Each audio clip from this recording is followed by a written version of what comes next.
இப்போ வந்து நெறைய அப்ராட் கண்ட்ரீஸ்க்கு வந்து ஸ்டூடெண்ட்ஸ் வந்து படிக்க வந்து வராங்க. சில பேர் டைரக்ட்டா பேச்சுலர்ஸ் முடிச்சுட்டு மாஸ்டர்ஸ் பண்றதுக்கு வராங்க. சில பேர் ஊர்ல வந்து ஒரு நல்ல பேக்கேஜ்லயே வந்து வொர்க் பண்ணிக்கிட்டு இருக்காங்க. ஒரு 50,000 60,000 வந்து ஏர்ன் பண்றாங்க. அங்க ரிசைன் பண்ணிட்டு இங்க வந்து நான் படிக்க வந்து வரேன். இங்க படிச்சு நான் வந்து ஏர்ன் பண்ணணும் அப்படின்னு சொல்லிட்டு வராங்க.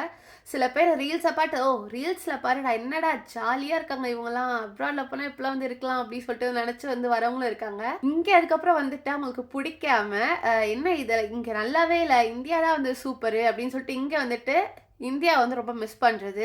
இங்கன்னா ஜாபே வந்து கிடைக்க மாட்டேங்குதே அப்படின்னு சொல்லி ஃபீல் பண்றது. சரி ஓகே நம்ம சொல்றோம். அவங்க நம்மகிட்ட சஜஷன் கேட்கும்போது நம்ம சொல்றோம். ஓகே இங்க வந்து வராதீங்க. உங்களுக்கு நல்ல பேக்கேஜ் இருந்தா. பேக்கேஜ் இல்லாட்டி சரி வாங்க பரவாயில்ல இங்க வந்து ஓரளவு ஓகே ஆகலாம் அப்படி சொல்றோம் நம்ப. அப்ப அவங்க என்ன நினைக்கிறாங்க அப்படின்னா, ஓ! இவ பொறாமப்படுறா அப்படி வந்து சொல்லி நினைக்கிறாங்க. இங்க வந்து நீங்க அத வந்து ஃபேஸ் பண்ணா மட்டும் தான் உங்களுக்கு வந்து தெரியும். இப்ப நம்ம சொல்லும்போது வந்து எல்லாருக்குமே வந்து, "ஓ! இவ சும்மா வந்து ஒரு வீடியோக்காக வந்து போடுறா. இவ வந்து பொறாமப்படுறா" அப்படின்னு சொல்றவங்க தான் நெறைய பேர் இருக்காங்க. ரியாலிட்டி என்னன்னு சொல்லிட்டு இங்க ஆல்ரெடி இருக்கிறவங்களுக்கு அது தெரியும். அது தெரியாம சொல்றது பேச்ச கேட்காம வரணும்னு அடம் பிடிச்சு வரவங்களுக்கு இந்த வீடியோ நீங்க வந்து கண்டிப்பா ஷேர் பண்ணி குடுங்க.